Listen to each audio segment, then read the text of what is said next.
the legal authorities, it was the absence of the supervision and discipline in the family that was the major predictor of being involved in criminal behavior.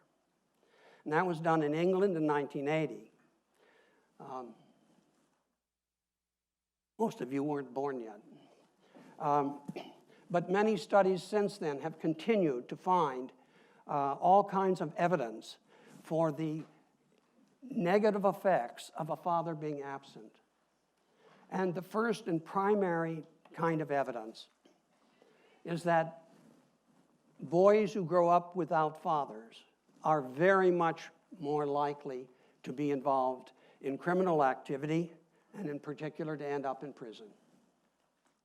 This has been so well established in this country, in Britain, in Europe, and now around the world in the subsequent decades from 1980, that it's one of the best established findings in social psychology, maybe the most reliable finding.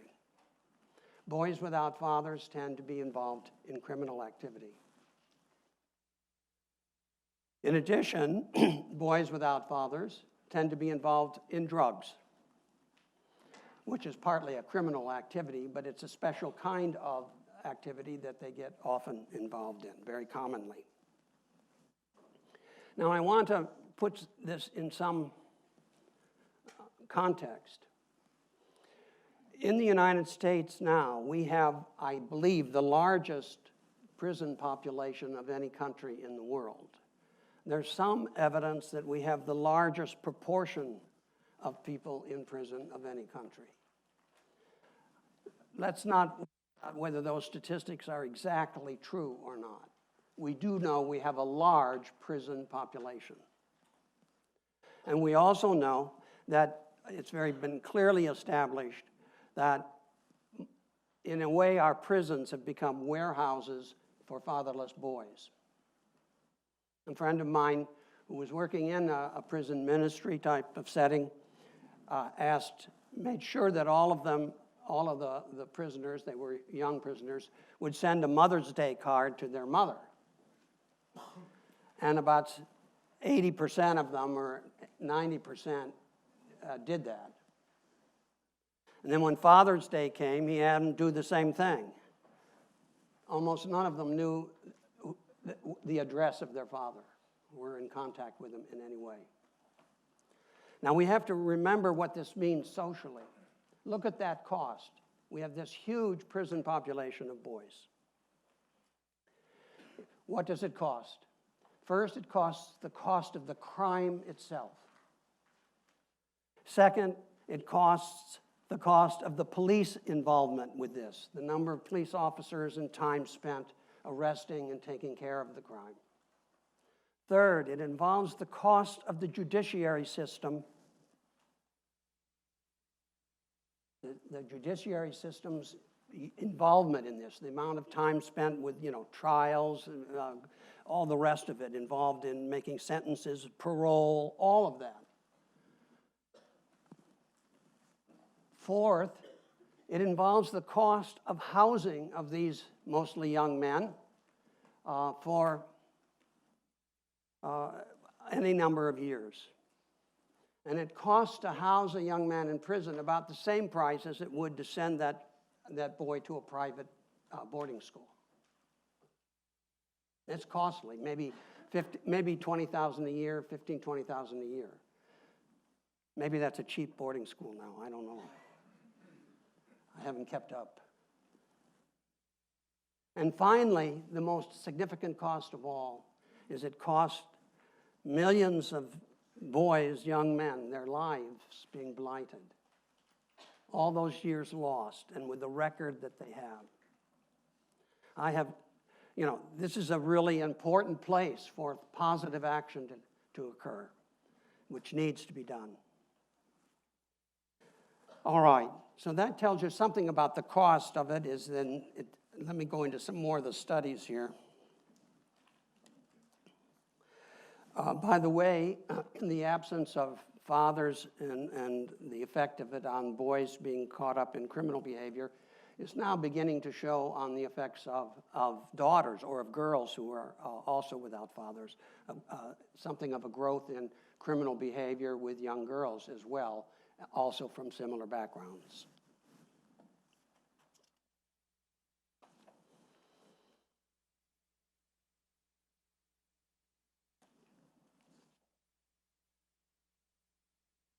In Germany, they found, for example, that father absence was associated with not only juvenile violence, but also with right-wing radical groups in German culture.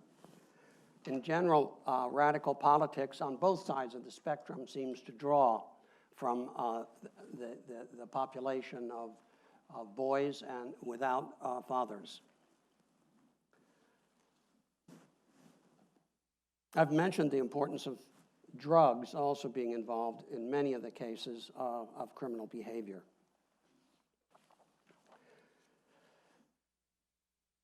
I don't know where to stop on all of this. For example, children without fathers have lower IQs, lower cognitive functioning. They're more likely to have asthma. The infants are more likely to die in the first year. There are all kinds of negative effects when the father is absent that impact the mother and his children. One of the characteristics of father absence is many more emotional and depression problems, as well as behavioral problems. Depression is possibly increasing there's some evidence that depression is increasing in our culture among young people. Recent studies have shown that, along with suicide also increasing. Whether this is related to fatherless families or not, I don't know. But there would be reason. We already know that fatherless families are much more likely to have depressed and other behavioral problems in their children. Depression.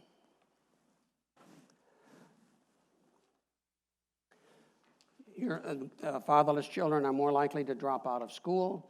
They're more likely to remain poor, less likely to get jobs and be employed, and less likely to move up from the lowest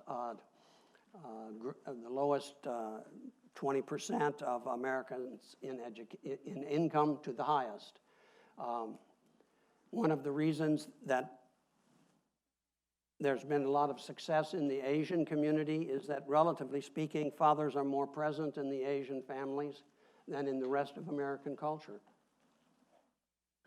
And one of the consequences of that is that some of these very poor Asian immigrants are moving up very rapidly and very successfully. By the way, if you want the references, I've got a whole bunch of them, and I can give them to you afterwards in a number of ways, either name it for you or take your name and send you this paper by email.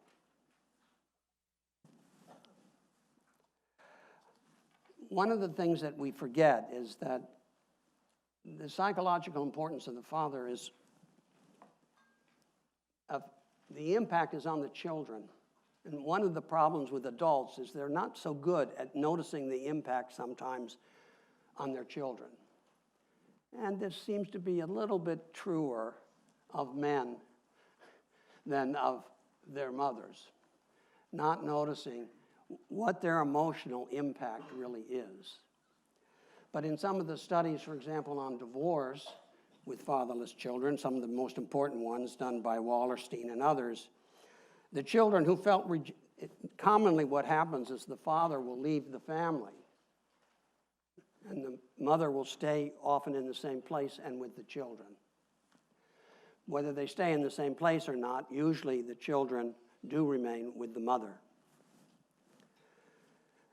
And here's a quote from Wallerstein. The children who felt rejected by the father were burdened in their psychological functioning despite the presence of a good mother. Good father-child relationships appeared linked to high self-esteem and the absence of depression in children of both sexes and of all ages. 2/3 of the children, especially the younger children, yearn for the absent parent, usually the father, 1/2 of them with an intensity which we found profoundly moving. The effect of this, in the case of divorce, is found on men ages 24 to 70 who had absent fathers. already it's still found much longer in their lives than anyone would have thought, up to age 70. In support of this, I quote from a well-known liberal anthropologist, Margaret Mead. And here's what she wrote in 1949. One of the most important learnings for every human child is how to be a full member of its own sex and at the same time fully relate to the opposite sex. It is not an easy learning. It requires the continuing presence of a father and a mother.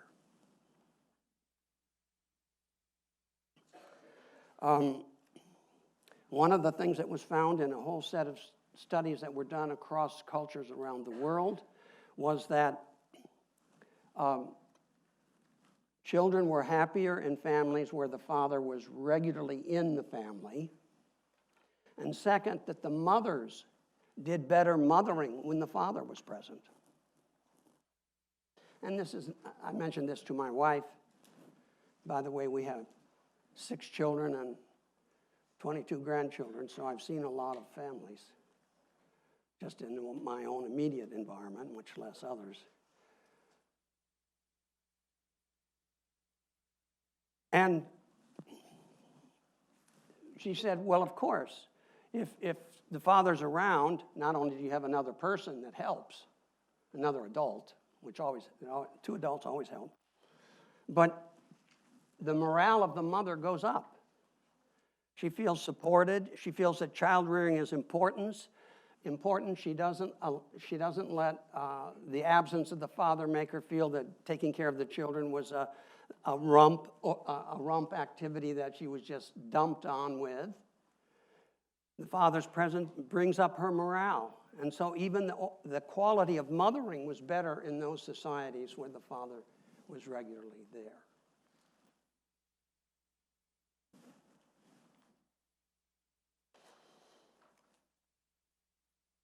There are even a few studies, most studies show the mother's greater importance and involvement. But there are some studies that have shown also that the father's involvement was of greater significance for the emotion of the children.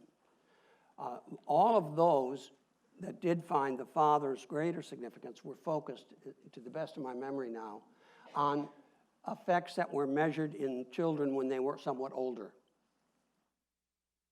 The effects of fathers seem to come in more after the child is 5 or 6, something like that, the major effects. They come in when the father becomes somebody who introduces the child to the outside world often in some way, whether it's at the office or playing chess or bird watching or whatever.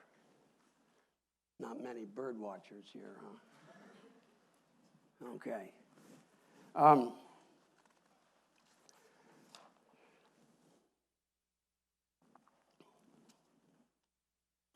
One of the things that's really quite important is that the father seems to be significant, especially with sons, at developing impulse control.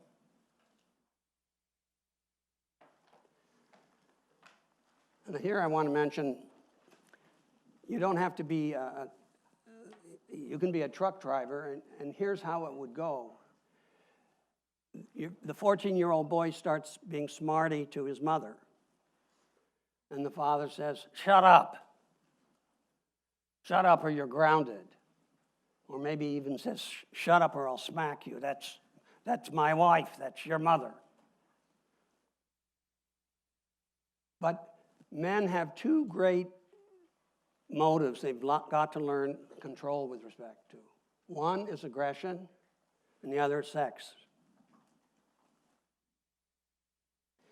And at least with respect to aggression, and by the way, the 2 are sometimes tied together psychologically, in fact, often.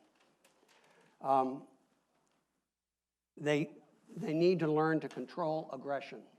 And the fact that they haven't is why these statistics come out on so many young men without fathers getting involved in criminal behavior.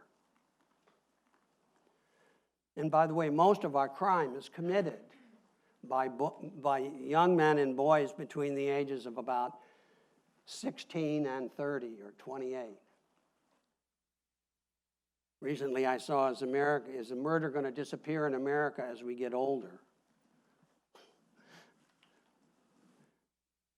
Very few murderers are 40 and older. So this impulse control, we're not quite sure how it takes place, but when the truck driver father says, "Shut up," with a voice like that, that does it. Don't talk to your mother like that.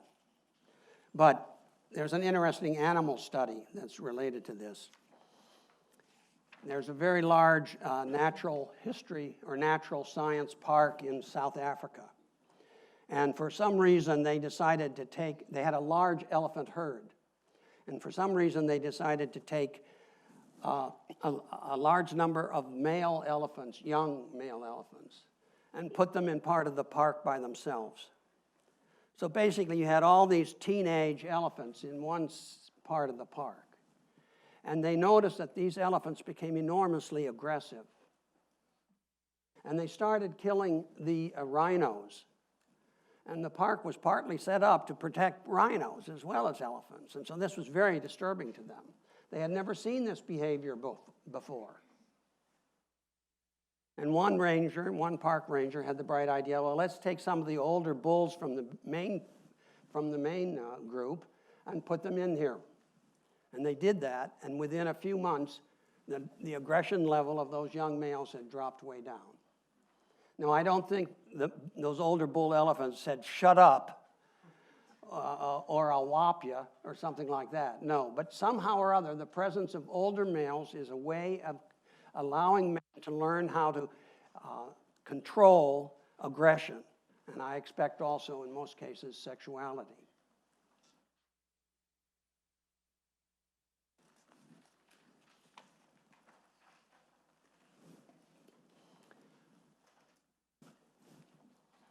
In fact, if I wanted to summarize this, I could take a little quote from a talk by, of all people, Barack Obama. And so I'll just summarize some of his remarks. And he doesn't give the references for his statistics. If anything, his statistics are more extreme than mine. But I wonder where he got them. I'd like to find them. But anyway, here's what Obama said, and you can find it online, about fathers. Of all the rocks upon which we build our lives, we are reminded today that family is the most important. And we are called to recognize and honor how critical every father is to that foundation. They are teachers and coaches, they are mentors and role models. They are examples of success and the men who constantly push us toward it. We know the statistics that children who grow up without fathers are 5 times more likely to live in poverty and commit crime, 9 times more likely to drop out of schools, and 20 times more likely to end up in prison. They are more likely to have behavioral problems or run away from home or become teenage parents themselves. And the foundations of our community are weaker because of it. So,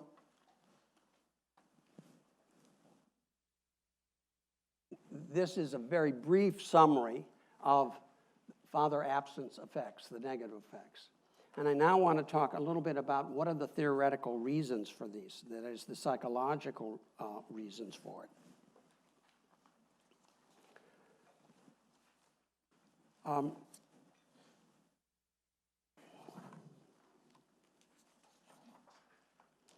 As I said, one, the fathers are a primary source of self-control and self-regulation.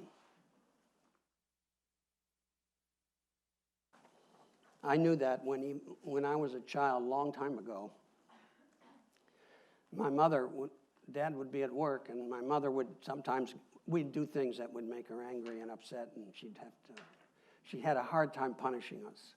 But the way she would punish us, she'd say this: when your father comes home, I'm going to tell him. So we knew. So impulse control, self-control. And self-control is an extraordinarily important virtue. Psychology has just recently discovered the importance of the virtues in the last 20 years. My Dominican friends laugh at me when I mention that. After 2,500 years, psychology has discovered the virtues. Yes, but I tell my Dominican friends, but you've told us about them for 2,500 years, ever since Aristotle, but nobody's paid any attention. And we didn't know we didn't know what to do with them. And psychology is discovering if you can teach them, and if so, how and when. And one of the major virtues they've discovered is self-control. And it's very, very important they're now finding evidence that self-control is as important for good grades for, these are middle school kids, as IQ. The kid who was bright, who came home, who couldn't control himself, and he had to watch TV right away, didn't do very well. The kid with the same IQ or a lower one who came home and had self-control and do his homework first, got ahead, got better grades. Self-control is one of those virtues that's at the foundation of later virtues. You can't be brave, you can't have courage without self-control. You have to control your fear. Bravery is not being afraid. If you're not afraid, you're just being reckless and it's all fun or something, I don't know. But self-control means you can control your fear. Justice, to show justice to other people, you have to control your self-interest. If you're going to show prudence or wisdom, you have to control anger and all sorts of other impulses, and so on. Self-control is therefore a kind of transitional, functional virtue for all the great virtues. And fathers are very important at the development of that, particularly with boys. Second, fathers are a source of gender identity, especially for boys. Gender identity is a complicated question, but boys have more trouble trying to find out what the meaning of gender is, on average, than girls. Girls can look up and see their mother, and they know their gender is pretty directly in front of them from the time they're born. But for boys, your dad's at the office. What does that mean? The office? Most of us don't even have a concrete image of an office. And if we do, it's probably something we don't like. But in any case, boys have more of a problem with gender identity. And the presence of a father is very important for that. And what's interesting is the studies have shown that the property of the father that's most important is the affection he has for the children. It's not whether the father was a football player or a basketball player and very successful in some masculine activity. What counts is whether the father was affectionate and supportive and loving toward the child, toward the boy. Besides gender identity, all children also face another basic issue, and this is called separation and individuation. And fathers are especially helpful for girls in terms of separation and individuation. Why? Girls are, from the very beginning, there's lots of evidence, they're more interpersonal than boys. They respond earlier to a face and to smiles. They smile more. They're much more interested in people in general. And one of the sometimes difficult problems for a daughter is that she can almost merge with her mother. And the father allows the child to separate and individuate more easily. Particularly in the teenage years, sometimes mothers and daughters have a difficult relationship. May be familiar to you or some of your friends. If the father is present, it allows the daughter to talk to somebody else who knows everything that's going on and who is loving of the mother, and therefore it's not a betrayal or anything of that kind, and allows the daughter to separate from the mother. It also allows the mother to be less emotionally involved with her children, to be too attached to the children, and to start having the child be a substitute father or a substitute therapist or something of that kind. It gives them a safe but present adult so that maybe a father-daughter dance or something like that can symbolize it. There's lots of evidence that girls who grow up without fathers are more sexually active, and their period comes earlier in life. They have an earlier menarche. Something about biological fathers is it's less sexual. It's less of that kind of a thing. So, although separation and individuation is also a difficult task for boys, it seems to be more difficult for girls. And gender identity seems to be more difficult for boys, although in some ways it can be difficult at times for girls too. But the father is a very important mediator of those two transitional issues. Another thing that's been found, this is a fourth thing, is that fathers are especially important in the passing on of religion. That when the father disparages religion and doesn't respect it or doesn't address it and represent it in a positive way, one of the consequences is that the children think religion isn't important either. Now, mothers can sometimes compensate for that, and we all know of examples where mothers have been very helpful, and they are. But on average, and we're talking about averages here where there's overlap, of course, on average, fathers are more important in passing on the religious beliefs and tradition of the family. So those are four things in which fathers are especially important. Impulse control, gender identity, especially for boys, separation, individuation, especially for daughters, passing on the religion and traditions of the family.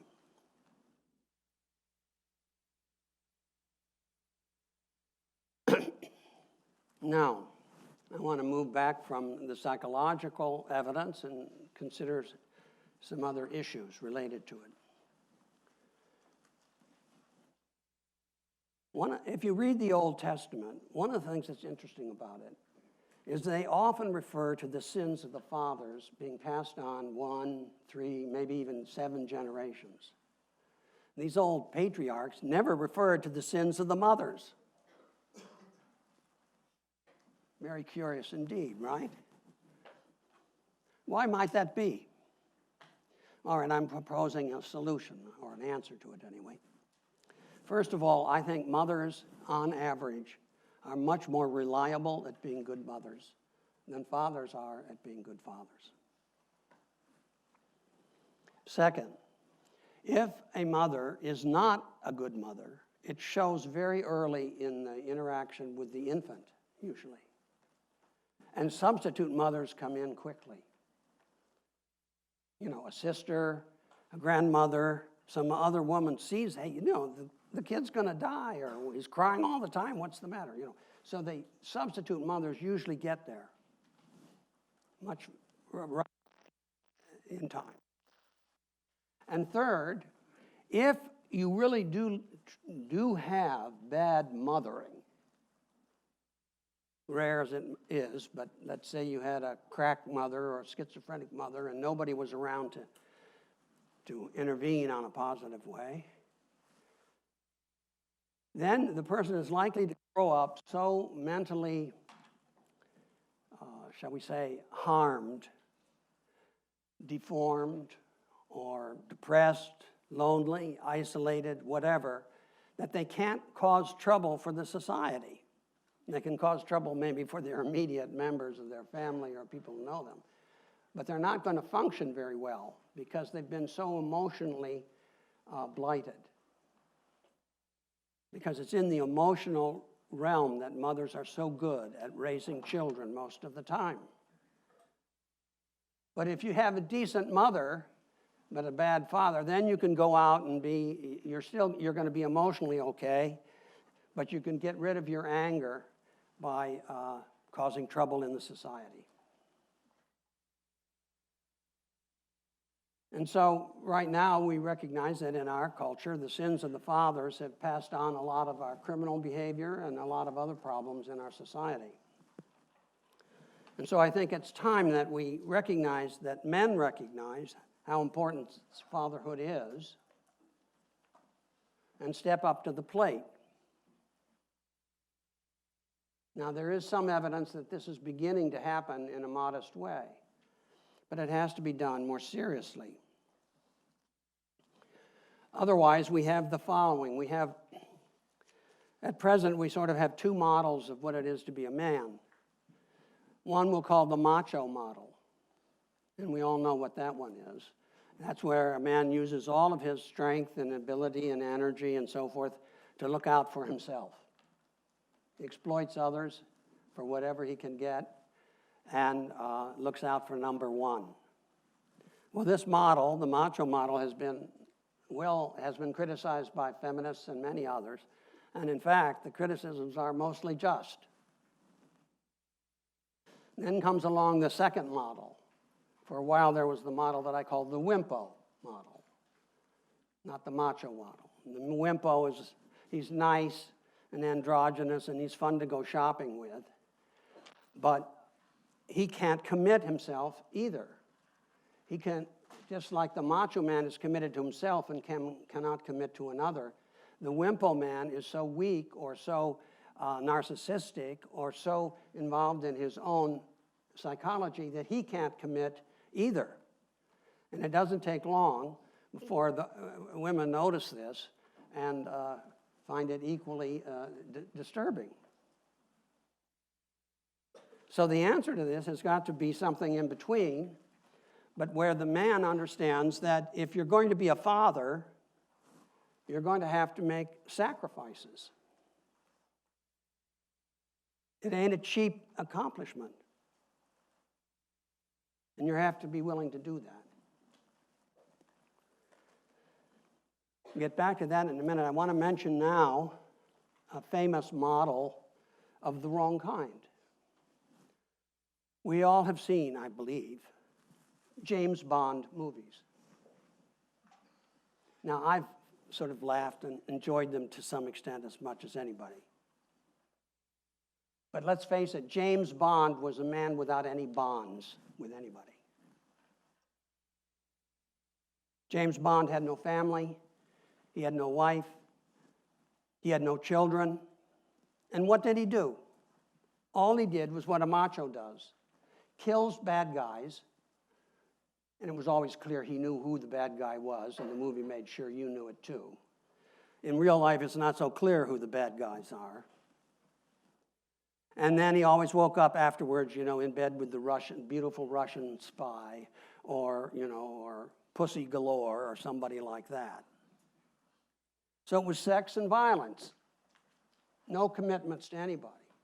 He's the man without bonds, in spite of his name. And so it's with these bonds and commitments that men have to confront being a father.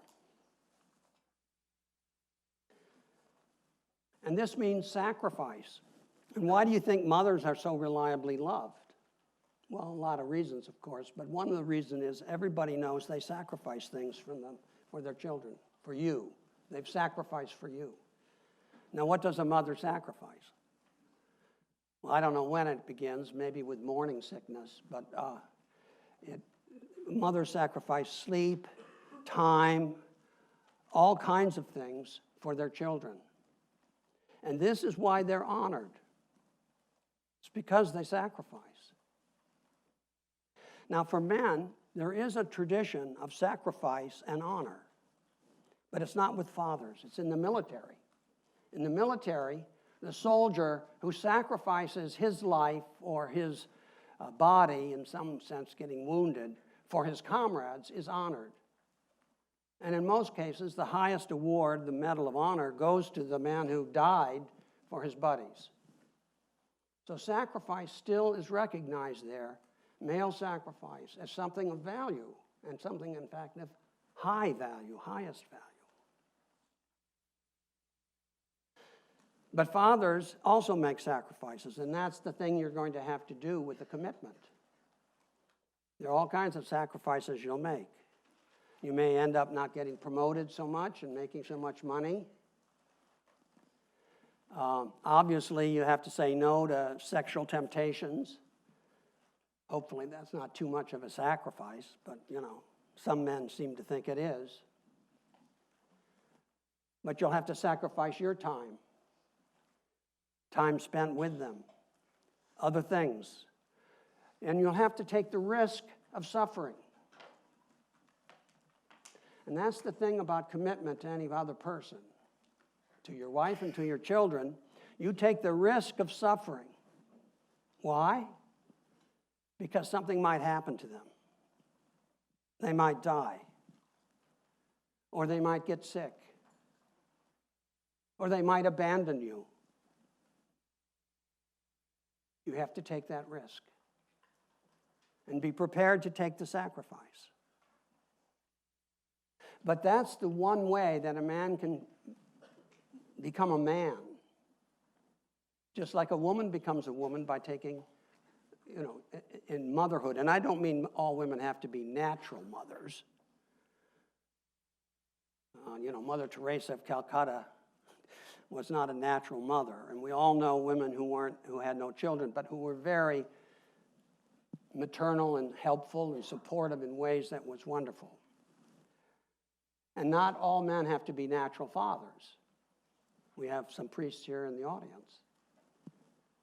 But you have to be a mentor, and you have to be willing to make sacrifices for others. And if there's any answer to what is called toxic masculinity in our culture today, it's because men have forgotten that they need to sacrifice something besides their, prime ego. And instead of living by it all the time, they have to sacrifice some of that ego for others.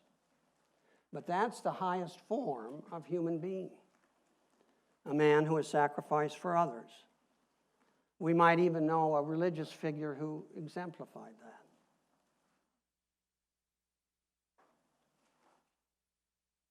And so I end by saying, if we want to get out of this bind of men in some ways exploiting others and now often exploiting women, men have to rediscover that the meaning of all good life is to sacrifice for others, and for men that means the role of being a father. So I hope all you young men in some way see yourself in the future as being a father, a biological father, a spiritual father, a mentor, or something of that kind. Thank you.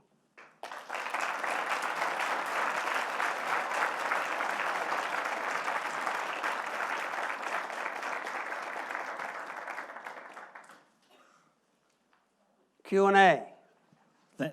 Thank you, Professor At least Vitz. Questions. It's our tradition at the Humanities Forum to have the students have the first question. So would someone like to, I have a student who would like to ask Professor Vitz an opening question.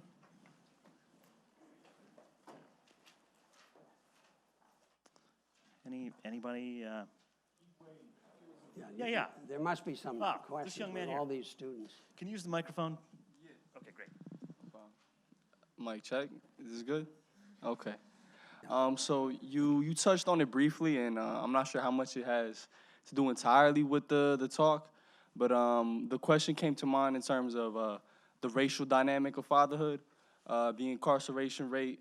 The majority are Black and Latino men, and oftentimes that has to do with fatherlessness, and oftentimes they are fathers. Right. So I just wonder if you could touch upon like the racial dynamics that goes on. How the racial thing, I think, is accidental, because it's now showing up the same thing in white communities, rural communities, where the absence of work and for many white men has led to a really low marriage and fathers being present rate, and all of a sudden the criminal rate is happening there. It is not a racial thing at all. In most integrative cultures, wherever they are, tribal and so on, the kind of juvenile violence that is present here is not present there. It would be very harmful for their cultures, and they've taken care of it in various ways by giving mentors. I think what a program that might help here, a lot of these men, you're not going to say, oh, you got to get married and have family. No, they're not going to do that. That's not quite where to begin, I don't think. But I think if you could find a program where you could pay older men Some of the best substitute fathers in the African American community and parts of Latinos are coaches. And they're good substitute fathers. And boys do respond to substitute fathers quite well. And so if you could get a way to support mentors of all kinds in those communities, I think it would reduce the criminal rate and increase the flourishing of the young men there significantly. But there's no evidence. I mean, as I said, we found it with elephants. There's no evidence that it really has any ethnic basis. In Germany now, as I said, some of the problems with the right-wing kids are coming from the same abandonment of fathers. So it seems to be sort of a universal way in which boys learn to control violence and the impulse to it through having older men around, giving them both advice on something more positive to do and also disciplining them if they start being too aggressive. Another question. Other questions? There's one. Excuse me. Yes, sir. So, like, with the rise of new technology, how do you think temptations have like changed the new generation, and like how has that new temptation like changed fatherhood as a whole? I couldn't quite get what that was. Could you? So like with the new technology that the new generation has, how do you think that has changed like temptations as a whole, and do you think that has like any effect on like the new generation of like fatherhood? Do I think that the new technology has affected my understanding of fathers and their contributions? Well, like has it had any effect on it so far? Has it? Well, I think one of the worst effects that the new technology has facilitated is the easy access to pornography. And I think that withdraws men from commitment to women and idealizing certain sexual notions and so on.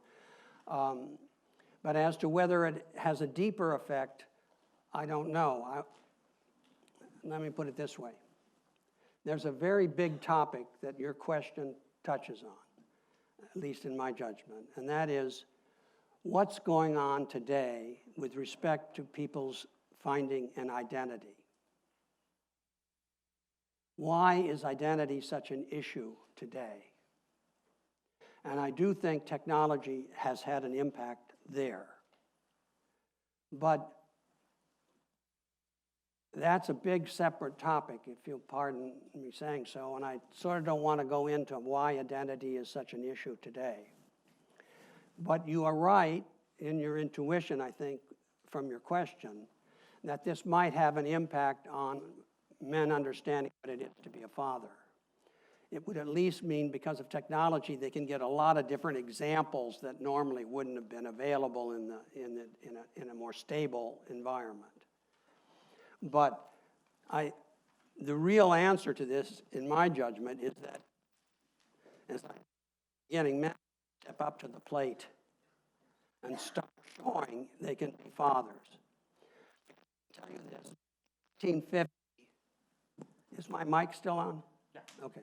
In 1950, all of this wasn't present. Men knew they were going to have to be supportive of, they knew they were going to be fathers, they knew they had to be self-controlled, they knew they had to have, there was still the notion of a man had to be a gentleman in some sense.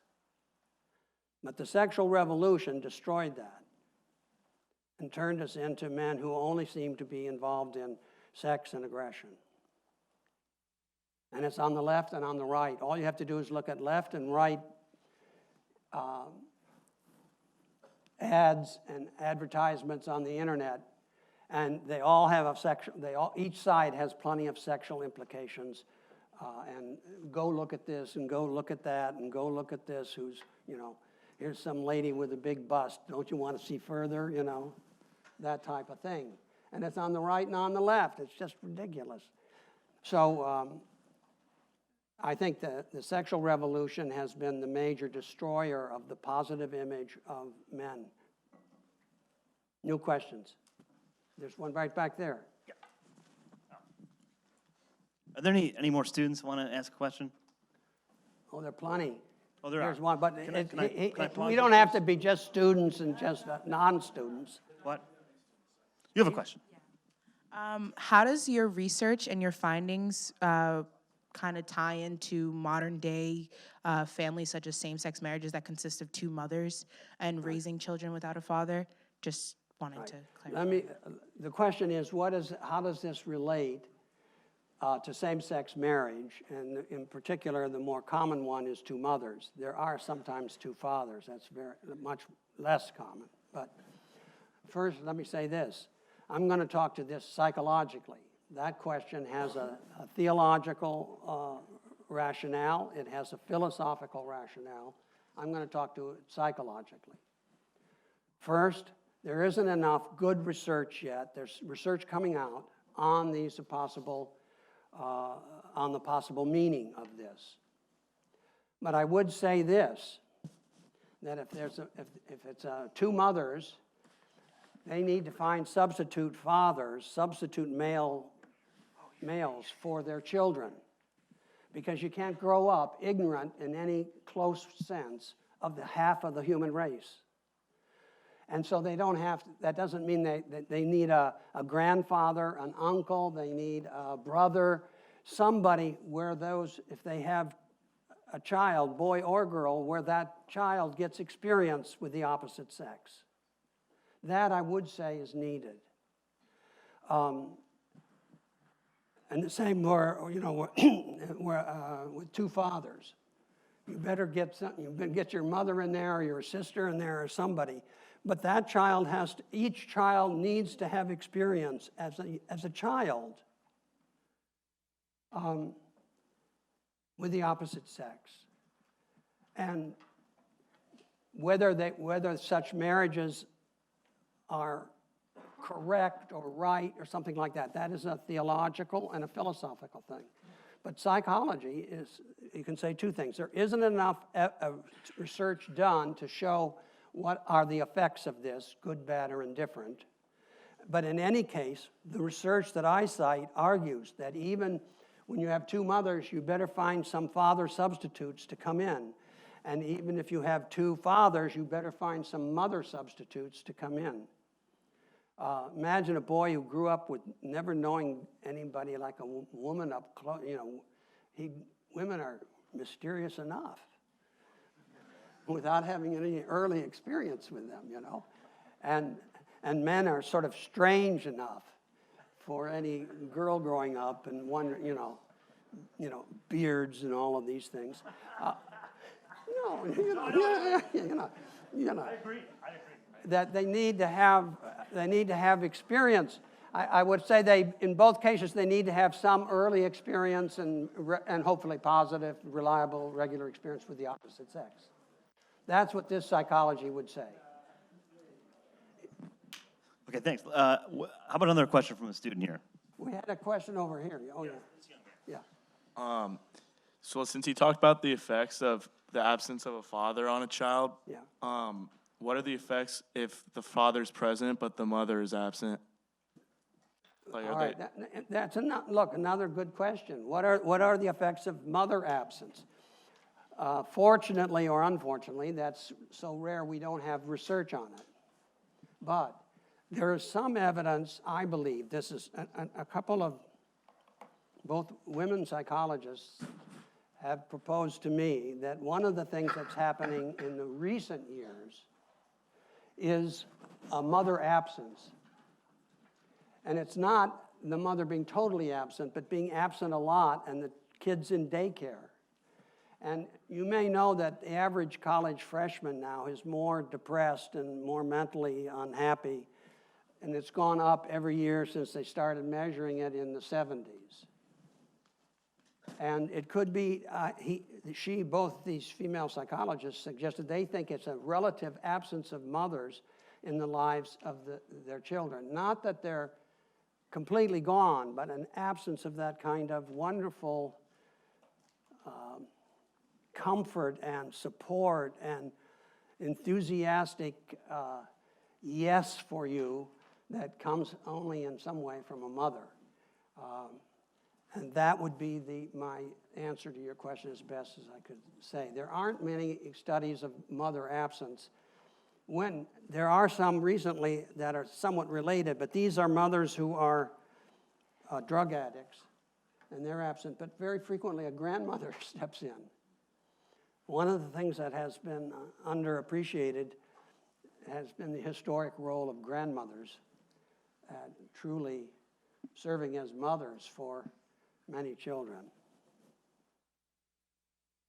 Very good questions, all of them. Another one over there? Remember, even if we have gray hair, we're still students. I know exactly who I'm going to give the microphone to here.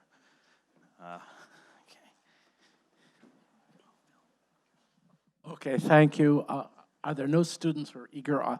If not, I'll ask the question. Not all parents, not all fathers are good fathers. I'm not going to focus on the lurid stuff, sexual abuse and so on. I'm interested rather in the fathers seem to have a capacity to reject their children that mothers don't. A father can say, you're no son of mine, you're no daughter of mine, far more easily than a mother. We could talk, first of all, is that true? I'm not the psychologist. And secondly, it does raise the question, at what point no father is better than a bad father, and how do you decide that point? Okay. Well, the second question was about what about bad fathers? And bad fathers are probably worse than no father. I've done a lot of research on bad fathers in respect to the origin of atheism, but today, the typical bad father today just leaves. In the past, it wasn't so easy, so sometimes they stayed around. And one of the things I know of one famous intellectual who, Edmund Burke, who had a sort of difficult relationship with his father, but he had an uncle that he spent summers with who was a very good father and who he said was the best man he ever knew. So substitute fathers can help when there's a bad father. Now, your first question, can you state it again for me? It seems to me that fathers are much more able to reject their children than mothers. Is that true? And if so, why? It is true, in part because, as they say, you never know who the father is for sure. The mother, you know who the mother is. You don't always know who the father is.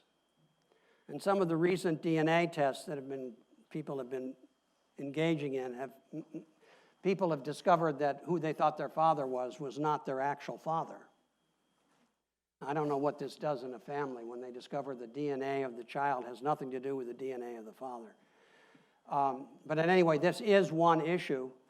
I have nothing more to say about it than that I agree it's an issue.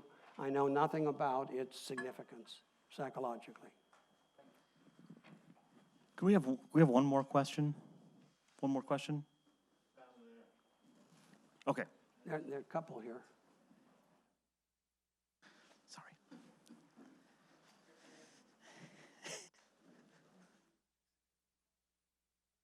Oh, over there? No, they were up here. Oh. Anyway, Yeah, we hang got on a second. time for. We got time. We'll ask two more. If the father is present, does he have to be involved? He should be to some significant degree. He may be involved in different things, but he has to show affection for his children. That usually means involvement. A distant father who's sort of present but neither sort of neutral, that's diluting the potential positive significance of the father. All right, So you stated that girls without fathers are more sexually active. And I Yeah. was wondering if the same is true for boys without a father? Or does it have to do with, like... I don't know anything about that. I mean, I don't know of any research on it. I suspect it's true, you know. I suspect it's true, but I don't know, I'm ignorant of any research that shows it. Girls do, it is clear that sometimes girls without fathers, in fact fairly often, are sexually active earlier. As I said, they get their periods earlier. And sometimes it's a searching for a father figure or for affirmation from a male, which they never got from their father. And so they go out and they find, there's a 14-year-old girl and they find this 18-year-old boy and he's not really going to be a reliable father figure at all. But they get attached and before you know it, she's pregnant and so on. But, and he maybe runs off someplace. So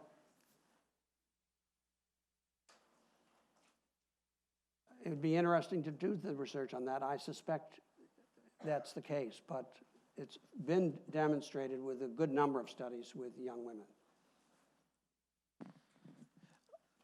By the way, it's quite possible that that question that was raised in the back there about fathers being able to reject their children because of uncertainty about paternity,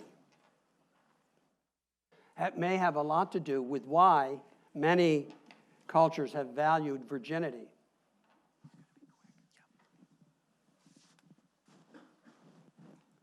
That it more or less means that, you know, it's an index of not just purity and but of absence of vulnerability to other men. Dr. Vitz, I'm the father of 3 children, 12, 10, and 9. Give me advice. How? Oh, should I start the clock? No, no. You can be brief. How should a father demonstrate affection to his children? Is there any way that you could describe that for me? How? How? Well, there are a lot of love languages, aren't there? Yes. Aren't there, how many, 5 basic ones or something like that? You show it by being with them. You show it by telling them. You show them by giving them gifts of time or physical gifts. You show it by, as I said, by telling them. You show it by hugging them. I'm trying to think of all the different love languages. I can't get them all. But you know, normally it's not hard. In fact, it's fun. Although sometimes you have to remember, you know, birthdays. I can't remember the birthdays of all my grandchildren. But my wife keeps a record. There's a light reception in the lobby here. You're welcome. You're all welcome to join us. Thank you, Professor Vitz. Okay.